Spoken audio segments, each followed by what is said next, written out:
এই বাচ্চা এরকম হয়েছে তাই ছেড়ে দিয়েছে, যে বাচ্চা তার না এই কারণে তাই ছেড়ে দিয়েছে। রঙের কারণে পিতার ফেলে যাওয়া সেই আফিয়ার পাশে তারেক রহমান।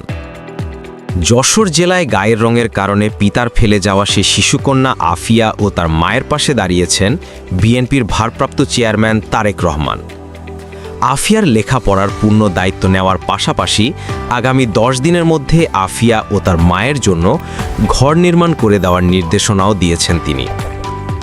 শুক্রবার 14 নভেম্বর সকালে সদর উপজেলার বাজুয়াডাঙ্গা গ্রামে আফিয়ার নানা বাড়িতে গিয়ে তারেক রহমানের এ বার্তা পৌঁছে দেন বিএনপির কেন্দ্রীয় কমিটির খুলনা বিভাগীয় ভারপ্রাপ্ত সাংগঠনিক সম্পাদক ও যশোর 3 সদর আসনে বিএনপির প্রার্থী অনিন্দ ইসলাম অমিত।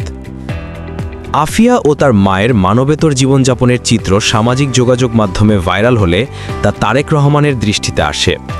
এরপরই তিনি এ ব্যাপারে পদক্ষেপ নেওয়ার জন্য দলের নেতাদের নির্দেশনা দেন। অনিন্দ ইসলাম অমিত বলেন, আগামী 10 দিনের মধ্যে আফিয়ার জন্য ঘর নির্মাণ করে দেওয়া হবে। পাশাপাশি আফিয়ার লেখাপড়ার পরিপূর্ণ দায়িত্ব এবং তার পিতাকে পরিবারে ফেরাতে পদক্ষেপ নেওয়া হবে বলেও তিনি জানান। তিনি আরও বলেন, আফিয়া জেনেটিক ডিসঅর্ডার সমস্যায় ভুগছে। এ ধরনের সমস্যা লাখে একজনের হয়। তিনি বলেন, আফিয়ার পিতার পরিবারের শিক্ষার আলো না পৌঁছানোর ফলে একটা খারাপ দৃষ্টান্ত তৈরি হয়ে গেছে। আমাদের নেতার নির্দেশে আমরা তার পাশে আছি, আগামীতেও থাকব।